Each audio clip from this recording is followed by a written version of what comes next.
Right. Can we please welcome to the Bavard Bar stage our final Bavada of the evening. Bruno Vincent is going to talk about the Copper Scroll of Qumran. I've got a question for you. Can anyone here tell me how many actual genuine treasure maps have ever been found in human history, apart from anyone who saw my talk before? Or have a guess? 11? It was one until I looked on the internet before I did this talk once before, 2 weeks ago, and discovered it's two. There was one in the Second World War, which probably would make for an interesting bavard, which was some Nazi soldiers stole some gold from a bank that had been blown up and hid it just before they were recaptured by the Allies and made a map. Aside from that, only one genuine treasure map has ever been found. And I'm going to tell you about it today. Now, which button makes the pictures go on? That one. This is Mohammed the Wolf. On the right, the handsome devil. When he was a young 13-year-old sheep herd in the Judean desert, he was trying to find one of his sheep, which had got lost in a cave. He threw a pebble after it and heard cracking and heard some shattering clay. And he went in and discovered some manuscripts hidden in pots. This was the beginning of the discovery of the Dead Sea Scrolls. The Dead Sea Scrolls was something that I suspect lots of us in the room have vaguely heard about, but don't know the exact details of. They had been in those caves for 2,000 years. This was 1947 when he found them. They went on, that very first cave was the most prodigious cave. It had actual whole copies of books of the Old Testament. And they went on the black market. The part of Judea at that time belonged to Jordan. And Israeli scholars desperately wanted to find these parts of the Old Testament. And they had to go undercover to New York and answer an advert in the Wall Street Journal by subterfuge to actually buy these things that had been hidden by ancient Hebrews in these caves. And gradually the Dead Sea Scrolls were unfurled and discovered to be remarkable ancient texts preserved with incredible accuracy. At first, people were terrified. Have I reached the next pic yet? No, I haven't. At first, people were afraid because they had been discovered within Jordan, didn't belong to Israel at the time, and who knew what these texts might reveal? The oldest surviving biblical manuscript was the St. Petersburg manuscript from the year 1000 or 999. And so if people found immaculately preserved books of the Bible from 1,000 years earlier, who knew what might have changed in the interim? It could have a massive, massive implications for 3 gigantic religions in the world. Obviously, Christianity, Judaism, and Islam. Gradually, they were translated over the decades, and it was found in the end when they were finally full translations were released in 1991. In 1991, after a lot of pressure was put under these scholars who sat on them for all these years, painstakingly translating them, that they were unbelievably accurate, and that almost nothing whatsoever had changed in the Bible since about the year AD 50 or about the year 0 and 999. But there was a great deal of nervousness about it. And therefore, the scholars put in charge of this project were exceptionally nervous about this one unusual document which was found amongst all of these other documents, which were all written on papyrus, on parchment. But there was one that was written on copper, or rather 2. All of the Dead Sea Scrolls were found at Qumran, which is there. I'm afraid I don't think the red dot really works because I can never quite see it when I'm in the audience. So there's Jerusalem, and then about 10 centimeters away is Qumran, 20 miles away, right on the Dead Sea. And that was the place where a gathering of this very, very religious, parsimonious sect, very monkish sect, lived, and that's where all of the Dead Sea Scrolls were hidden in these caves. On March the 20th, 1952. From 1947 to 1952, 1949 to 1952, 55. Excavations were made in caves all around Qumran, and there's the site that was Qumran. There's lots of theories about what it might have been, a Roman fort or a private Roman villa or a place where people made a factory for pottery. But in 1952, behind a rockfall in Cave 4 were these two small bits of copper, exceptionally oxidized and unbelievably brittle, as you would expect after 2,000 years. But unlike many of the other scrolls left in caves, they hadn't been nibbled by rats because they were copper, but they were very, very brittle. They were sent to Manchester in 1956 and very exceptionally carefully carved into 23, that's not 23, that's the first scroll, into 23 segments, and then photographed and gradually translated.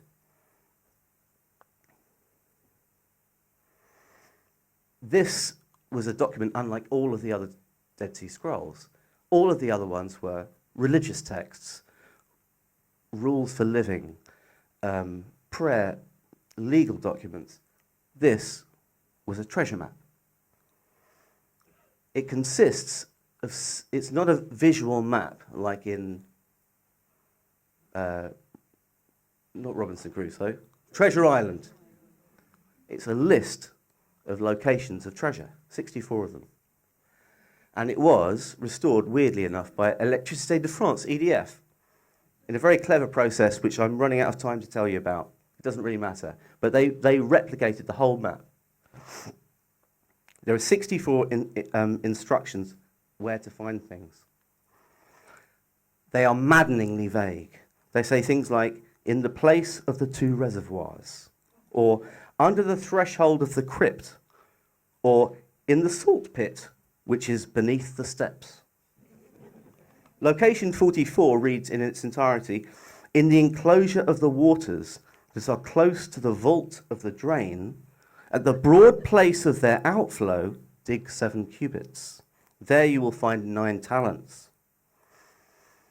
The treasure which is detailed in this map is roughly equal to 44 tons of gold, 65 tons of silver, and a gigantic amount of other precious items, probably more valuable than the equivalent of the other two. A talent is the measure used. A talent was an ancient measurement roughly equivalent to the amount that an average man could carry. It's about 70 pounds or 5 stone. So that location number 44 says 9 talents. The value of those treasures are roughly 2.4 billion pounds in today's money. The original scholars who oversaw the translation of this immediately dismissed it as a hoax. They said this was not to be taken seriously. It was some ancient... It's quite hard to take seriously there, not taking it seriously in retrospect, because if you understand, the last thing they wanted was hundreds or thousands of people going through the Judean desert, digging it up, looking for chunks of gold. It was in their interests to make it sound as though it wasn't real. In fact, Father Joseph Millick, a Christian expert, because these things were found within the realm of Jordan, and they were handed over to Christians to study for decades, and not to to Jewish people, to Jewish experts. He described it as purely imaginary treasure, part of Jewish folklore. The New York Times, when they finally revealed the translation of the contents of the Copper Scroll, said it was like something out of a Robert Louis Stevenson story. So, is it true? The copper is 99% pure. It's incredibly expensive and hard to get hold of, and very difficult to write on. Then, there are things like the handwriting. There are 4 different specimens of handwriting over the scroll. The scroll is 80 centimeters long. Sorry, it's 8 feet long and 30 centimeters high, which is 2 different units, but I think you can handle it. There are 30 spelling mistakes. There are some letters written backwards. And quite often, the scribes go halfway along a line, realize they've running out of space, and then squinch everything into the last bit. It seems basically it's been concluded by experts that the scribes were illiterate. They were being given something to copy that they themselves couldn't read. So the only real reason for that would be that it was an incredibly precious piece of information whose information couldn't get out. When it comes to the possibility of it being a hoax or a fantasy, over the many decades since it's been found, people have pointed out nothing could be less fantastical. It is like a shopping list. There are no characters. There's no story. It is literally a sequence of instructions. The idea of it being a hoax just doesn't hold any water. Who could possibly perpetrate a hoax? You'd do something more exciting, more interesting. It's a bland sequence of instructions. There are only 3 other copper scrolls that have been discovered in antiquity. One was in Egypt, one was in the Isle of Delos in Greece. Another was written about as being in Egypt, but there's no record of it. Each of them was a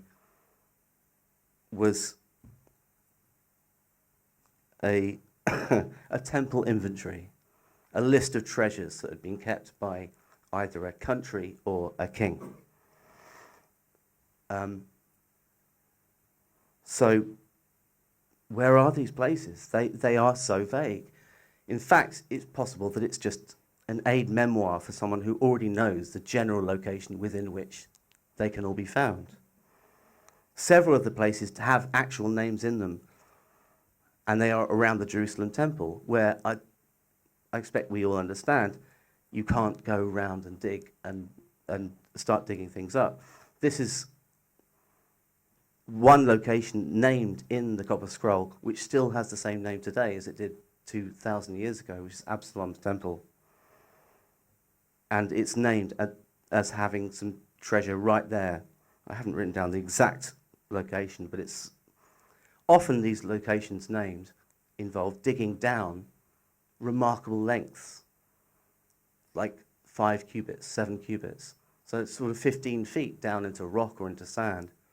And that adds another element of, can that be true? Could they have actually genuinely dug that deep and buried it there and left it there with leaving no mark?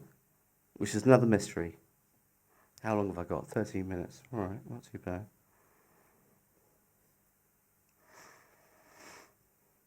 The Qumran Essenes lived in Qumran until 68 AD. After the Jewish revolt in 66 AD, when the Jews revolted against the Romans and threw them out, and the Romans sent a large army to completely oppress them again, which they certainly did. And they then took control of the Jewish temple, took all its treasures. So the likeliest explanation for this treasure map is that in the couple of years before the Roman troops arrived, the finest treasures of the Jewish temple, the second Jewish temple, were scattered and hidden in the hope that they might be recovered. That's the best explanation for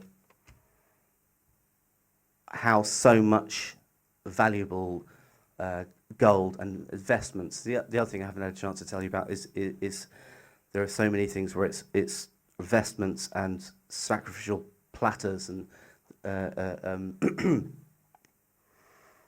so many ceremonial artifacts which are named in the 64 instructions. People obviously went looking for it, for this treasure. And here are a few of them.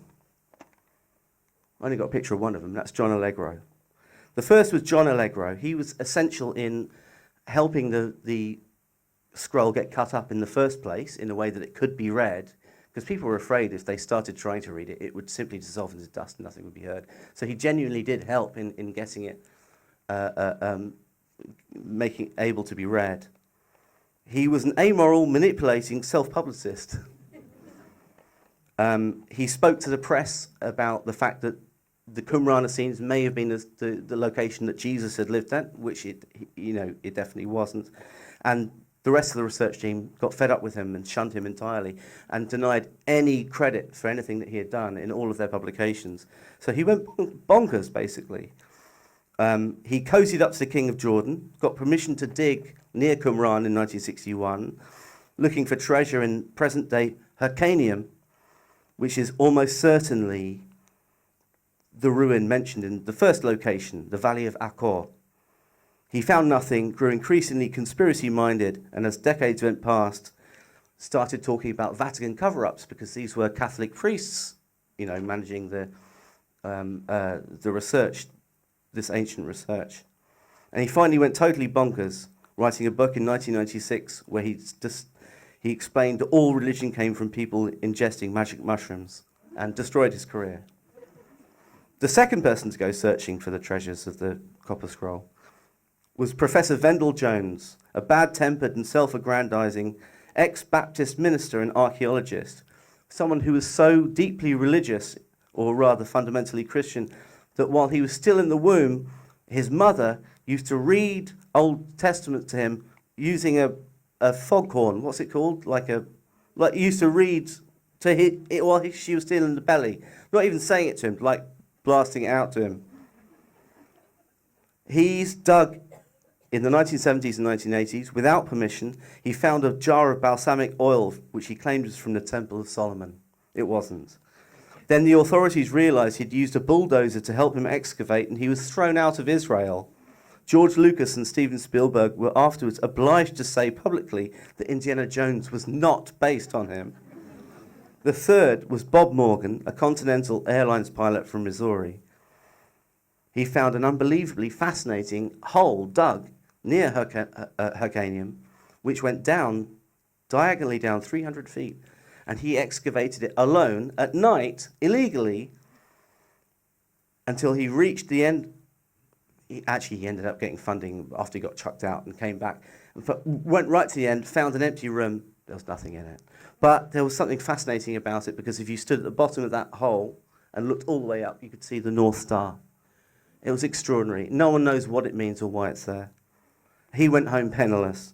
Lastly, there was Jim Barfield, who's less annoying than the other ones. He's quite charming. I'm sorry I haven't got a picture of him. A charismatic ex-fire marshal from Oklahoma. He thought all of the treasures were hidden within the Qumran ruins themselves. You could read all of the instructions as being in places like that.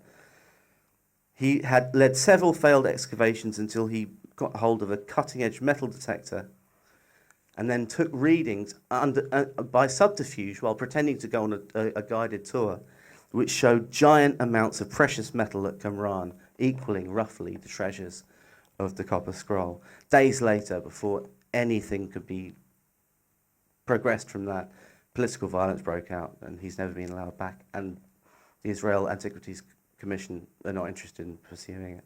None of the treasure has ever been found. So what happened?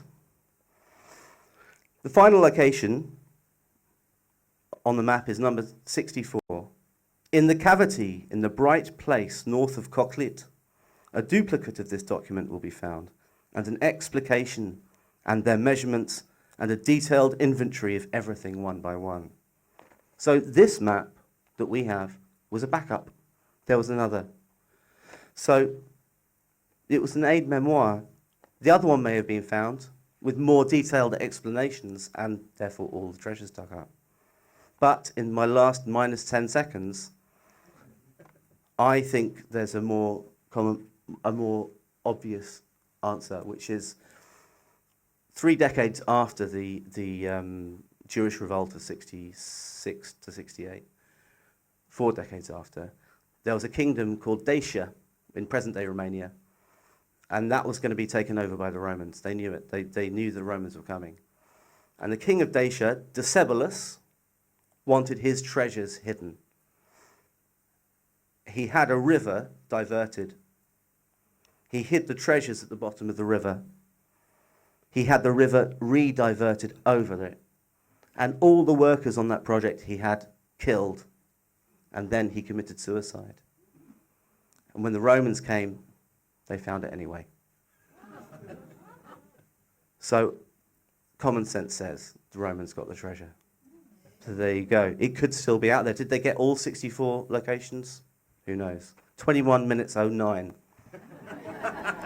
Thank you. Brilliant. Bruno, Vincent. Bruno, can you stay there for I will this time. Yeah, thank you.